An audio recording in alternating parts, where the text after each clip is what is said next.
cabalmente. no capítulo 1. Em breve. Eu fico imaginando como que...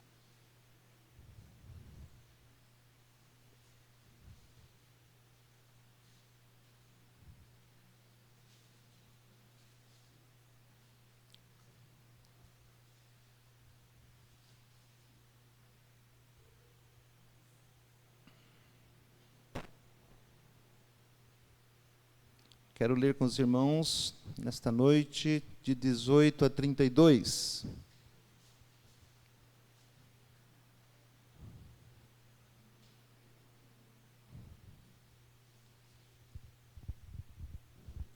Romanos 1, de 18 a 32.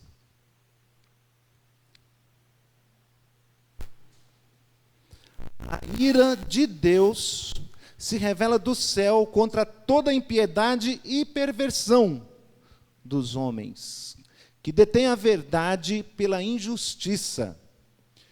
Portanto, o que de Deus se pode conhecer é manifesto entre eles, porque Deus lhes manifestou. Porque os atributos invisíveis de Deus, assim como o seu poder, como também a sua própria divindade, claramente se reconhecem desde o princípio do mundo, sendo percebidos por meio das coisas que foram criadas.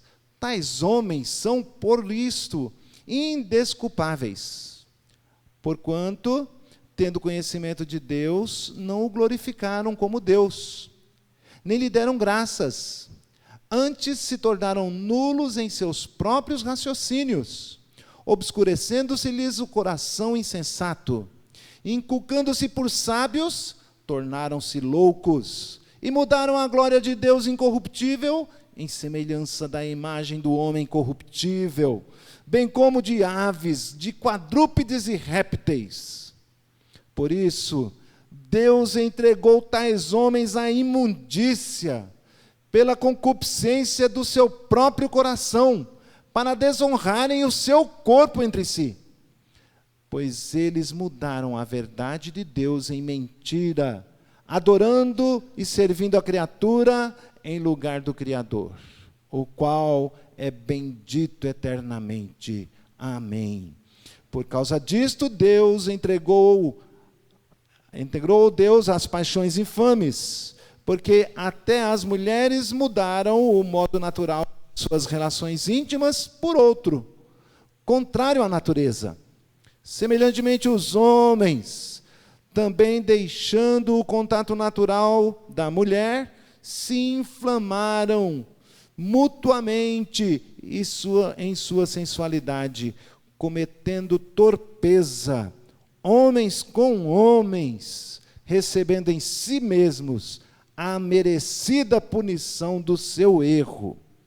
E por haverem desprezado o conhecimento de Deus, o próprio Deus os entregou a uma disposição mental reprovável, para praticarem coisas inconvenientes, cheio de toda injustiça, malícia, avareza, maldade, possuídos de inveja, homicídio, contenda, dolo e malignidade, sendo difamadores, caluniadores, aborrecidos de Deus, insolentes, soberbos, presunçosos, inventores de males, desobedientes aos pais, insensatos, pérfidos, sem afeição natural e sem misericórdia. Ora, conhecendo eles a sentença de Deus, de que são passíveis de morte, os que tais coisas praticam, não somente as fazem, mas também aprovam os que assim procedem. Oremos mais uma vez. Senhor Deus, a Tua palavra é tremenda, Senhor Deus. Nós não podemos resistir o fogo consumidor. Rogamos, Senhor Deus, que pelo poder do Espírito Tu nos enchas, abra o nosso entendimento e também o nosso coração, e rogamos, Senhor Deus, que Tu fale conosco nesta hora, por misericórdia, em nome de Jesus. Amém. Amados irmãos, aqui no versículo 18, nós vemos uma mensagem, um resumo do que é a nossa mensagem, do que é o texto todo que se segue. A palavra de Deus está falando sobre algo surpreendente para muitos.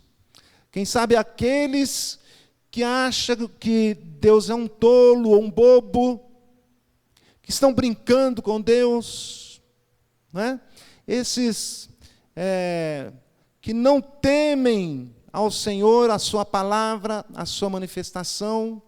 Então a palavra de Deus vai fazendo, vai descortinando, vai revelando algo muito interessante. Que Deus é amor, mas que também é justiça. Deus é amor, aí para alguns, qualquer forma de amor vale a pena. Está tudo certo, se é amor, ninguém pode reclamar, ninguém pode falar contra, ninguém pode levantar a voz, e aí ficam pensando que Deus é bobo, que Deus é tolo, né? Vai pensando que pode brincar com Deus. Mas o que a palavra de Deus está nos ensinando é que houve um abandono e uma contra-reação do abandono. Olha que interessante, um abandono e uma contra-reação do abandono. Este vai ser precisamente o tema da nossa mensagem nessa noite. Reações e contra-reações ao abandono. Entenderam? Reações e contra-reações ao abandono. Agora vamos estudar melhor o texto para entender quem abandonou quem e quem fez a contra-reação. Vejamos então quem reage ao quê e por que é importante entendermos isto e como é que o Evangelho se relaciona com tudo isto. É uma manchete dos nossos dias, de como está esse mundo. Por que será que o mundo está nessa loucura, neste caos?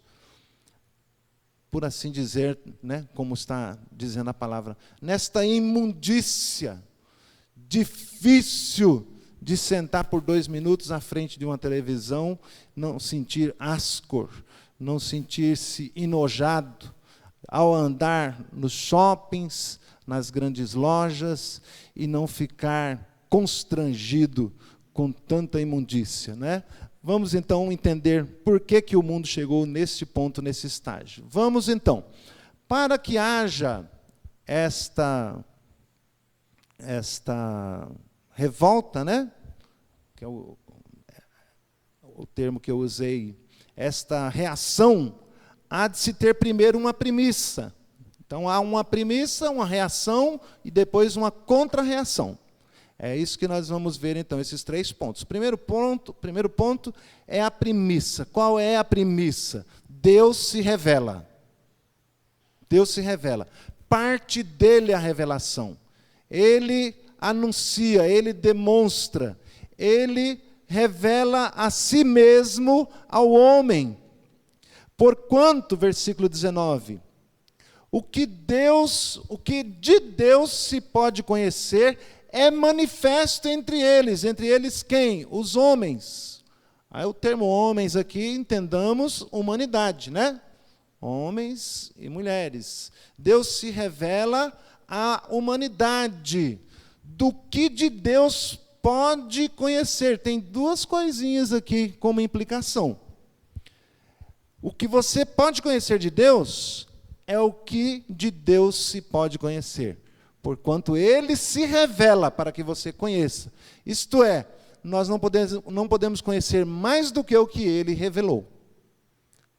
Ele fala até aí. Ah, mas eu não entendo Deus. Eu sei, não entende. Ótimo, não tem problema. Né? Nós não temos que entendê-lo, porque senão nós é que seríamos deuses. Mas ele se revelou o que ele achou que seria absolutamente necessário para que você o conhecesse e entendesse que há um Deus. É manifesto. Ele demonstra a todos, manifestando então assim duas categorias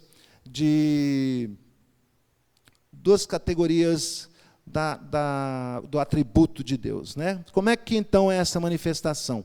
Nós podemos perceber os seus atributos. Veja aí versículo 20, na parte A. Nós podemos conhecer os seus atributos, porque os atributos invisíveis de Deus, assim como o seu eterno poder. Então aí tem dois tipos de atributos que eu gostaria só de explicar aos irmãos, para que vocês entendam duas categorias dos atributos. Os atributos invisíveis e os do seu eterno poder.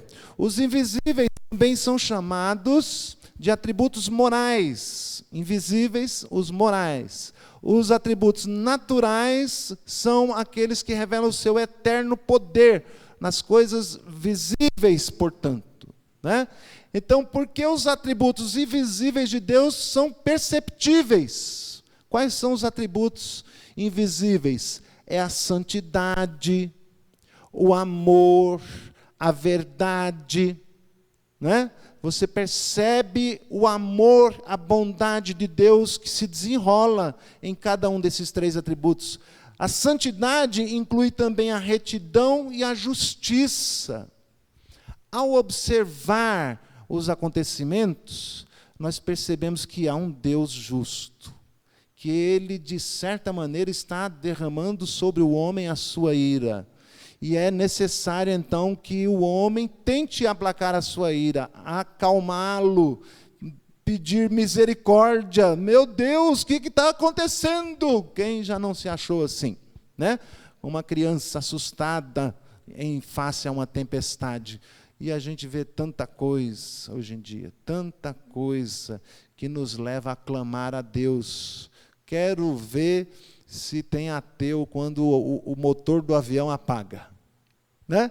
Lá no céu, o avião despencando, ah, meu Deus, acabou o ateu, acabou, né? Tantas outras situações que revelam, que demonstram. Por que a pessoa não quer partir? Por que o medo da morte? Porque ela sabe, lá dentro está impresso, lá no seu coração, ela vai ter que prestar contas. E isto tira o sossego, porque ela está recebendo uma revelação de Deus. É revelada a sua justiça, portanto a sua santidade, portanto a sua retidão. É revelado também o seu amor, quando observamos as coisas. É muito ilógico que eu observe como é que uma sementinha morre na terra e dali ela frutifica, cresce, mas ela morreu. E aí vira um raminho, o raminho cresce, dá fruto e dá alimento para nós. Tudo obra do acaso, né? Que coisa linda a natureza, a mãe natureza, né? E aí acabam idolatrando, dizendo que a natureza é bondosa, que nos dá o alimento. Vamos cuidar da natureza? Fingem que não vê que há uma intencionalidade das coisas. Um projeto, uma programação. Tudo que existe tem uma lógica, um sentido. Tem um capricho, um vislumbre. Deus caprichosamente fez tudo por amor de nós, preparando para o nosso alimento, para o sustento, para a provisão, para a vestimenta. Ele cuida de nós. Jesus diz assim, se Ele cuida dos passarinhos, não vai cuidar de você? Isto é revelação de Deus. Isto é Ele se revelando a nós e dizendo, presta atenção. Aí o Isaac Newton olha uma maçã caindo da árvore assim, aí ele diz assim, existe uma lei que é chamada a lei da o quê? Da gravidade. a lei da gravidade, uma força de atração que a Terra exerce sobre os corpos, para que tudo seja atraído para lá e não saia flutuando. Mas ele diz, existe uma lei que ele descobriu qual era. Ele não disse que ele inventou uma lei. Houve um descobrimento de algo que foi instituído na lei da natureza. Ali se revela a bondade, o amor e a misericórdia de Deus. Se a terra estivesse um pouquinho mais perto do sol, queimaríamos assados. Tivesse um pouquinho mais longe, morreríamos congelados. Mas não, é a distância exata, perfeita. E há tempos em que fica mais frio um pouquinho, para que nós tenhamos um refrigério, e há tempos que fica um pouquinho mais quente, para a nossa alegria, e Deus proveu tudo perfeito ao seu tempo, revelando na própria natureza o seu amor, a sua graça, a sua bondade e também a sua justiça. Somos indesculpáveis ao perceber tudo isto, não notar que há um Deus santo, justo, poderoso, amoroso. E ali onde ele se revelou, é onde está a verdade. É o Deus da verdade, é o Deus das verdades absolutas. Sim, elas existem. Pasmem, não há verdade absoluta, é a maior mentira do presente século. Quando ele diz não há verdade absoluta, esta também não é uma verdade absoluta, pode dizer para eles. Se ele está dizendo não há verdade absoluta, nem essa tampouco, não é? Que não há verdades. Então, a verdade inclui ali a veracidade, a fidelidade, a maneira como Deus não nos deixa, como Ele nos guia, nos conduz, estabelece, e não apenas na natureza, mas Ele revelou-se também na Escritura. Neste ponto, neste trecho aqui que estamos lendo, não faz menção à Escritura, mas à revelação de Deus em toda a criação. E aí, outros atributos, os naturais, são revelados também nesta criação, assim como o seu eterno poder é revelado. São os atributos visíveis, a sua infinidade, a sua infinitude. Até o universo que nós pensávamos que era infinito, já chegaram à conclusão que não, que ele tem apenas alguns milhões de anos-luz, né? Entra-se numa nave, num avião e viaja no tempo por anos na velocidade da luz, aí uma hora você chega no final do universo, tem aquele limite. Começa aqui, termina aqui. Quem criou algo tão grandioso que precisa de alguns milhares de anos-luz para chegar de uma ponta a outra? Alguém muito maior do que ele. Não se trata do acaso, não se trata de estarmos à mercê de nada, como que perdidos numa espaçonave no espaço. Lembraram de uma série aí? Foi.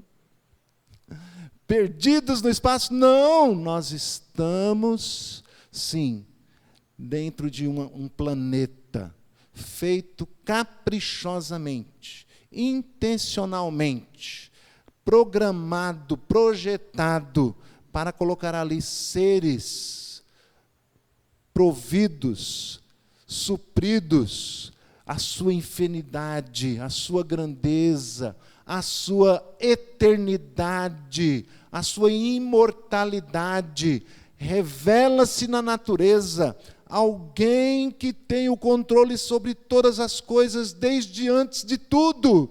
Ninguém precisou fazê-lo, antes ele sim é o Criador de todas as coisas. Revela a sua imutabilidade, de como ele estabelece os seus padrões, as suas coisas, e requer que nós o sigamos.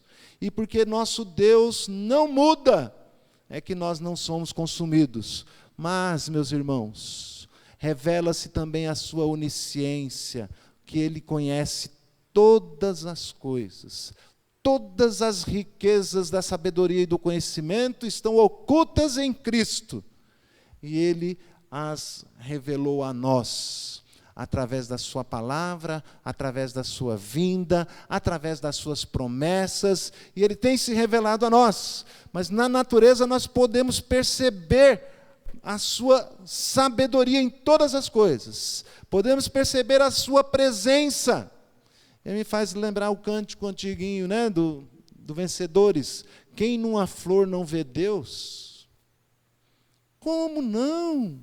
Que coisa linda, que coisa maravilhosa. Quem no olho não vê Deus? Quem no ouvido não vê Deus? Quem no coração, no seu corpo humano? Os médicos que o digam quando vão estudar ali o ouvidinhos, né? Como pode? Não pode ser por acaso. Mormente, quando a gente vê uma criança nascendo, está chegando meu neto, oh, glória a Deus.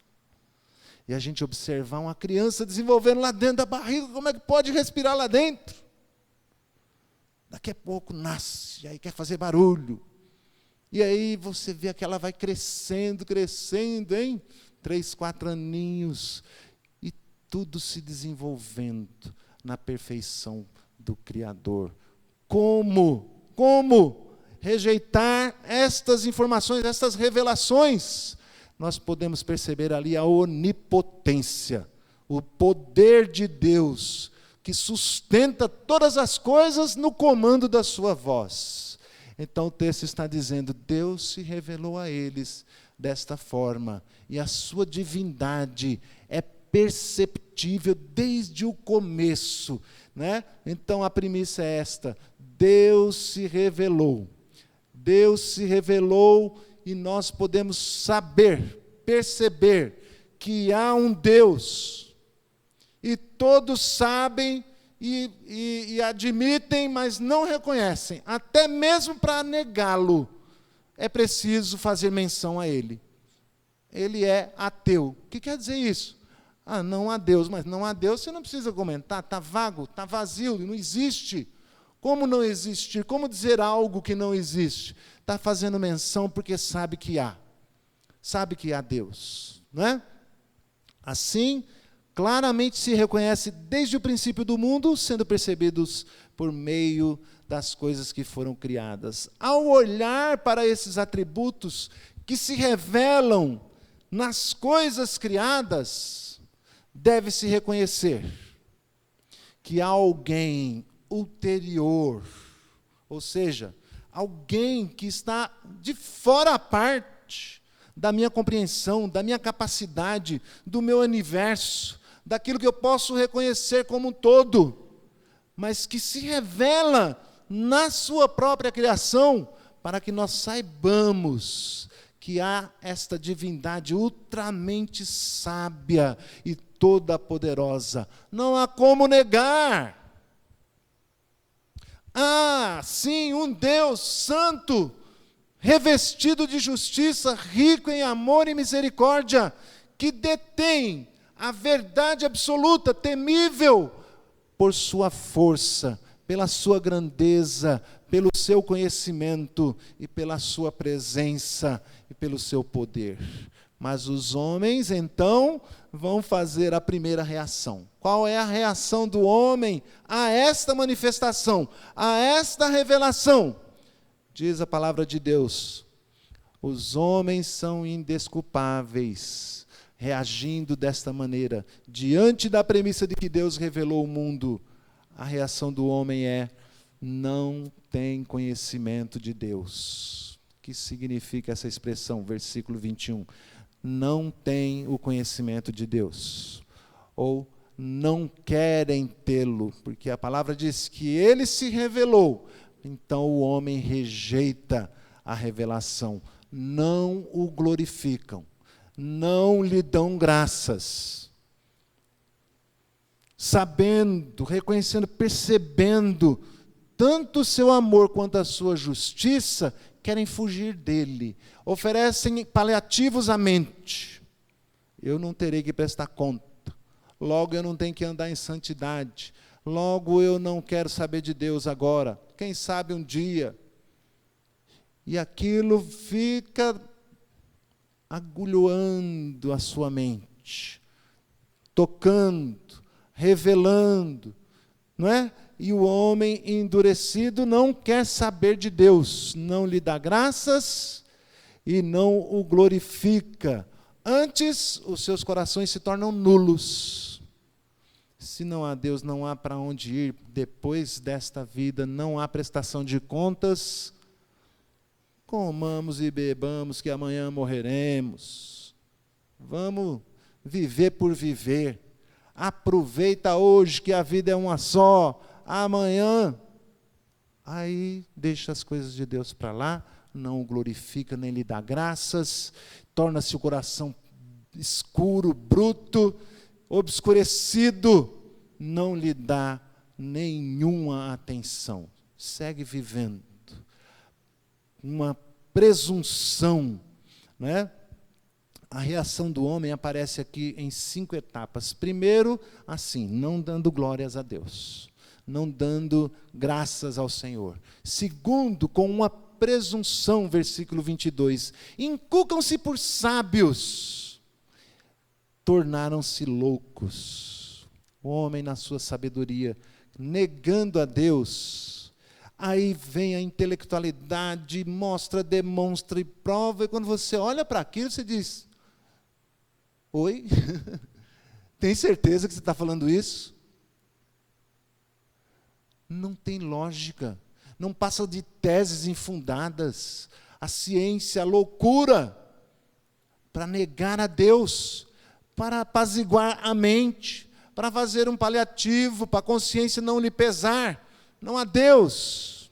A sua rejeição se manifesta também infamando a Deus, mudando a glória de Deus incorruptível à imagem e semelhança do homem, bem como de aves, quadrúpedes e répteis. É uma ofensa ao Senhor nosso Deus.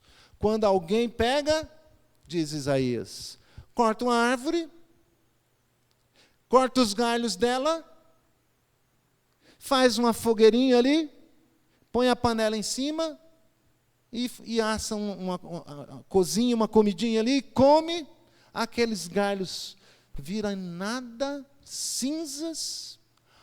Sobrou um pedacinho do tronco, da madeira. Leva ao artífice, a esculpe e diz: este é meu Deus, e se prostra diante dela. Uma ofensa ao Senhor nosso Deus. Em dado momento, essa misericórdia, essa graça chega ao fim.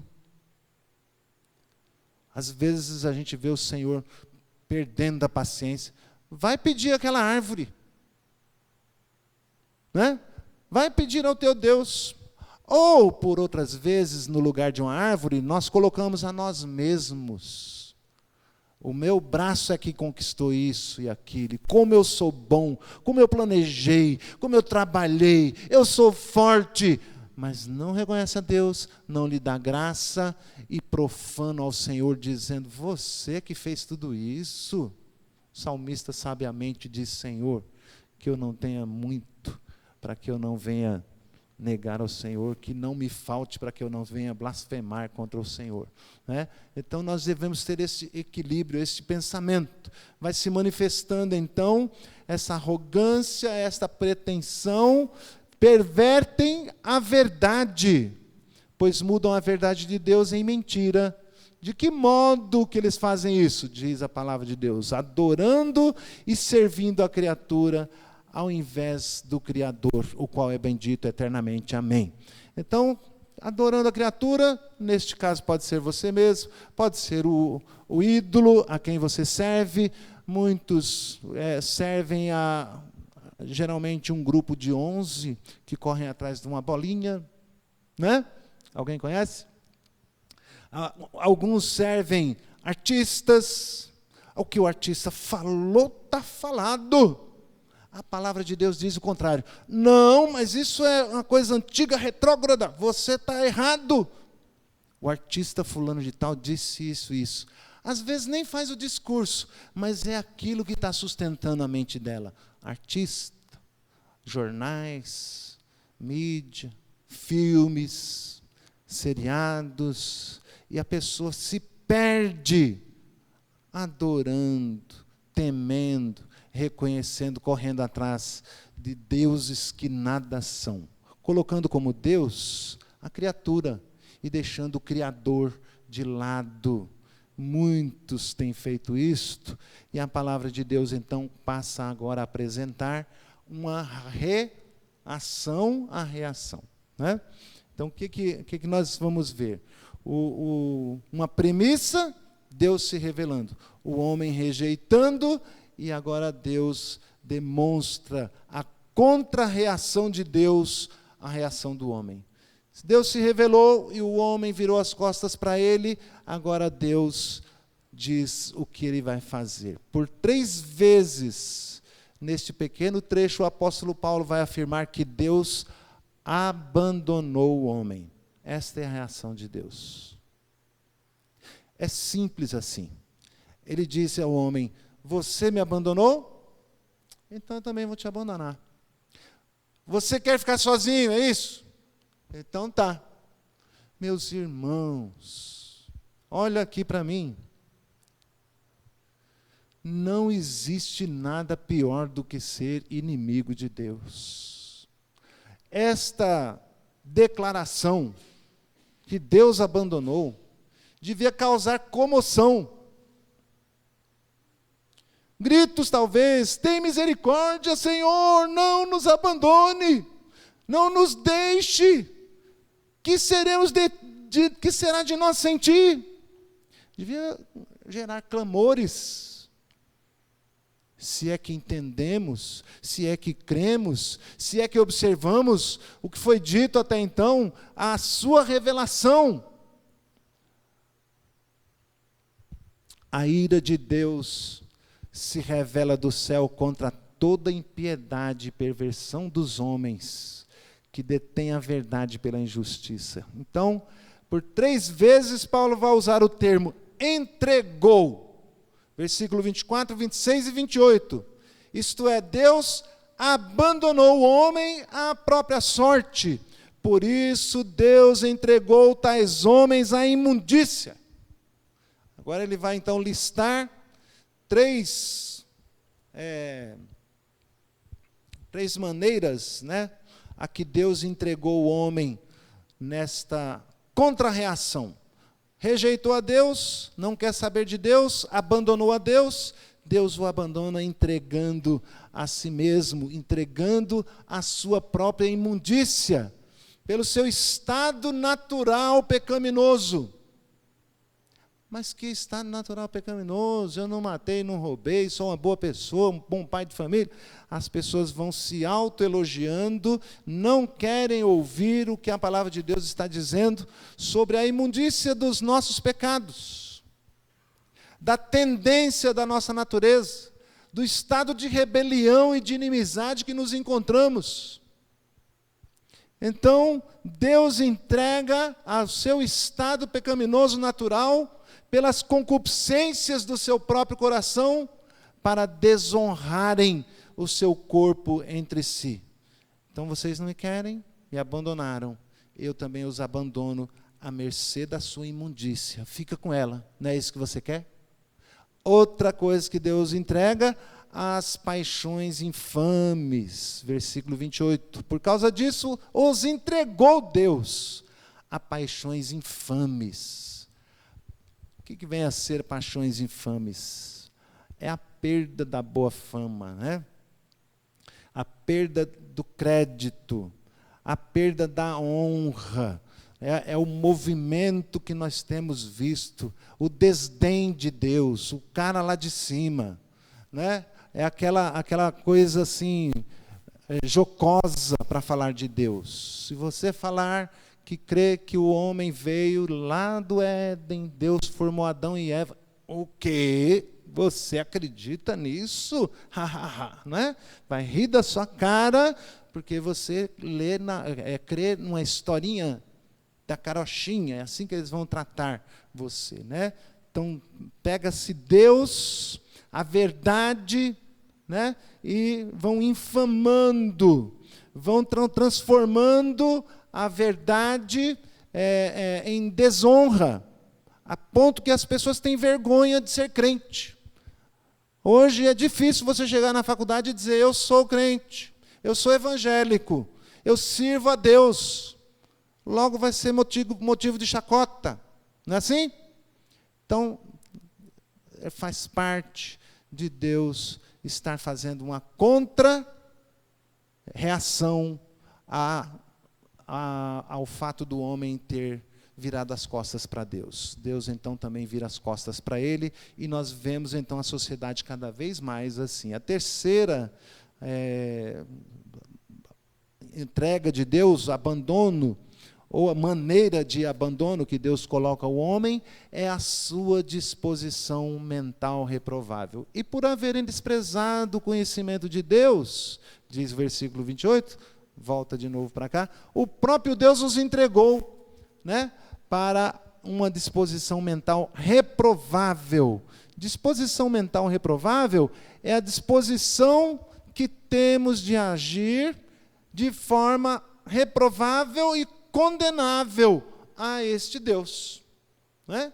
Às vezes, o ímpio, as pessoas deste mundo, acham cada coisa linda. Oh, que coisa, né? Você consegue fazer igual? A palavra de Deus diz assim: não acheis bonito o que eles acham. Não achem santo o que eles acham. Não achem aquilo que eles acham bonito, maravilhoso. Considere isso desprezível. Sai do meio deles. Não é aos seus olhos de que a Bíblia está dizendo a respeito de coisas reprováveis. É aos olhos de Deus. Aos olhos de Deus é que nós devemos estar atentos. A disposição de agir de forma reprovável e condenável. E é por isso mesmo que eu lhes afirmo, meus irmãos, não existe o livre-arbítrio. Por quê? Porque o livre-arbítrio seria a sua condição de escolher agir em contrário à sua própria disposição mental. Enrolado, né, a frase? A disposição de fazer contrário àquilo que você tem de fazer. Vou explicar melhor de novo. A pessoa só pensa em ficar longe de Deus. Ela só pensa em pecar. Ela não consegue não pecar. Se ela tivesse, então, condições de não pecar, isto é, agir contrário ao que sua natureza terrena pecaminosa quer, ela não pecaria. Poderia escolher isto, só que ninguém pode escolher. Está em tendência,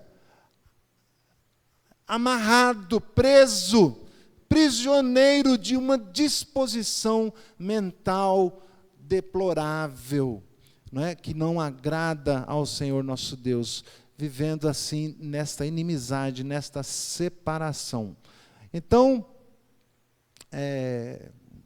Deus Todo-Poderoso que tem poder para restringir ou não o mal, entregou o homem para agir tão somente de acordo com a sua condição de disposição mental reprovável. Deus imprimiu isto nele, para que fosse assim. Deus o abandona. É isso que você quer? É isso que você gosta? É assim que será.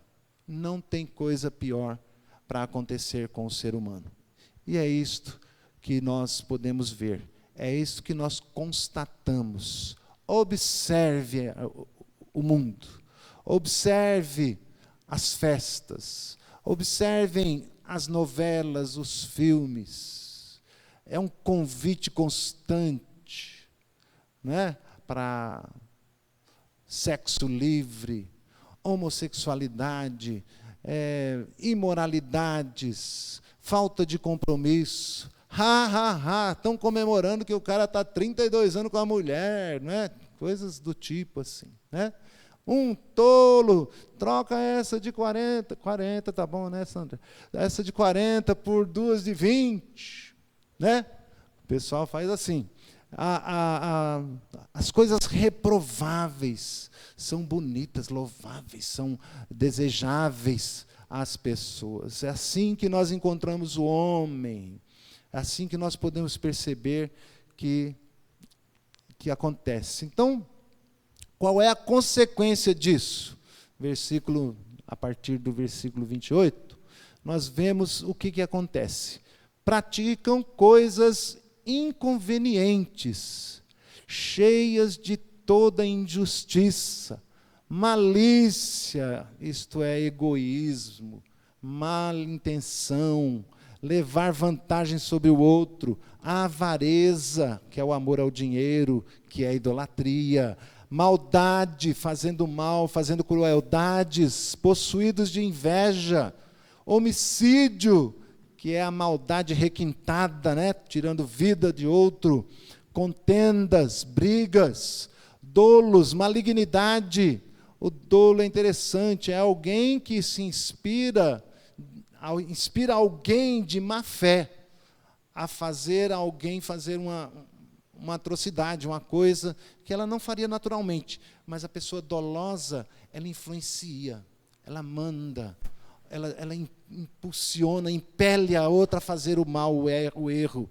É o dolo, sendo difamadores, caluniadores, mentirosos, aborrecidos de Deus, não me fale de Deus, insolentes, soberbos, presunçosos, é uma lista enorme. Inventores de males, desobedientes aos pais, insensatos, pérfidos, sem afeição natural, sem misericórdia. Deu 20. Alguém contou mais aí? Não.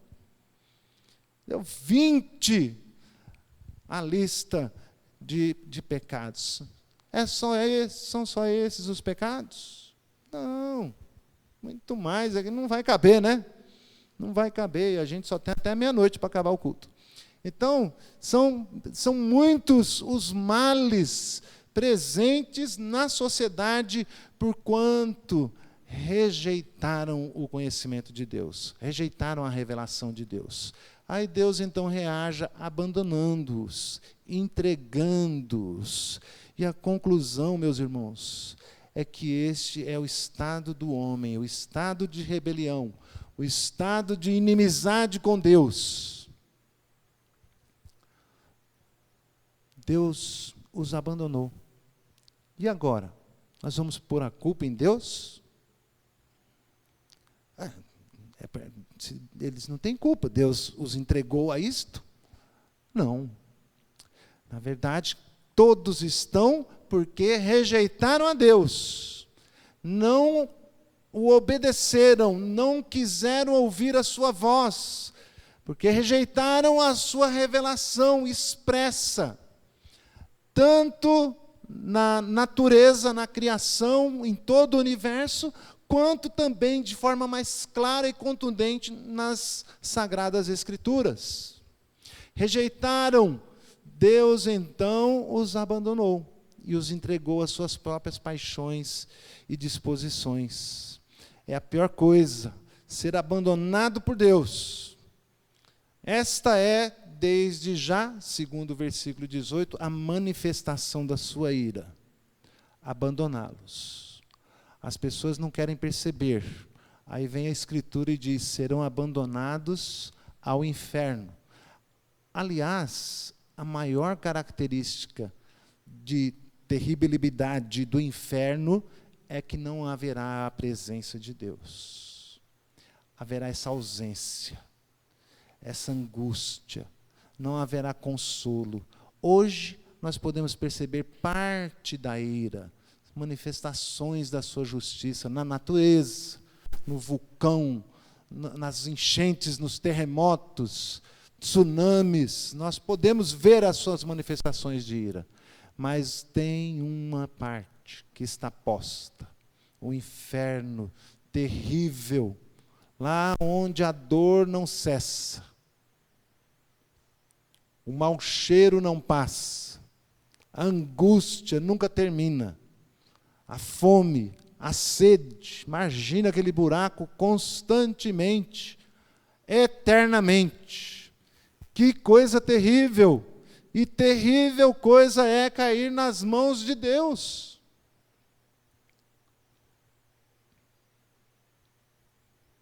E esta manifestação da ira, que vemos a conta-gotas, se perpetuará na eternidade, no inferno. E agora? Que vou fazer? Que faremos? Irmãos queridos, bendito seja o Deus e Pai do nosso Senhor e Salvador Jesus Cristo, que nos escolheu desde antes da fundação do mundo. Este é o estado em que nós nos encontrávamos. Este é o estado em que nós estávamos até pouco. E muitos ainda estão. Mas Deus, sendo rico em misericórdia, e porque nos amou, antes que eu fizesse o bem ou o mal, para que não fosse pelas minhas obras, mas porque Ele escolheu, assim determinou. Abandonou o homem, mas eu vou me voltar para você. Que coisa bendita, que coisa tremenda, se voltar para aqueles que não querem saber dele, e estender a sua mão poderosa.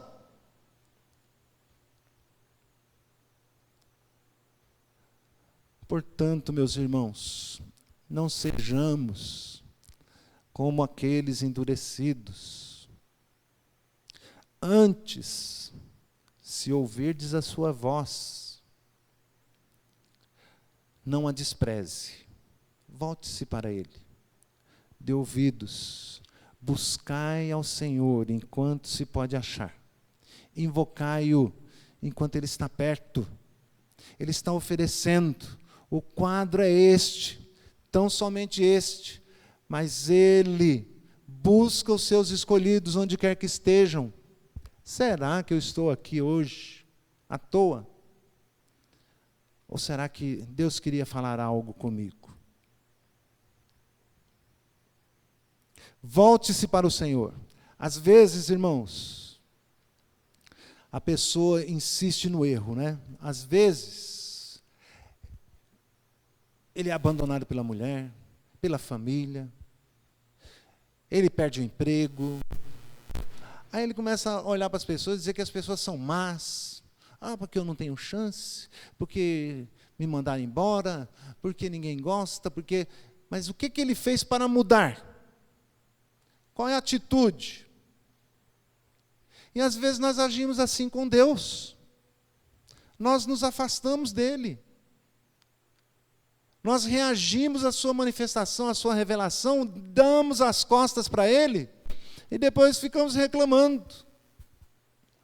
E a palavra do Senhor diz claramente: o meu braço não está encolhido, nem o meu ouvido surdo para que não possa te ouvir, mas os vossos pecados é que fazem separação entre vós e o vosso Deus. Arrependam-se, voltem, busque ao Senhor. E assim, amados irmãos, Deus não me entregou os seus eleitos às suas disposições mentais pecaminosas. Antes, Ele os liberta. Para de ser cabeça dura. Você está livre. Ouça a voz do Senhor se revelando de forma tremenda na natureza, na palavra pregada, na palavra escrita e anunciada por toda parte. Meus queridos, Ele nos dá vida.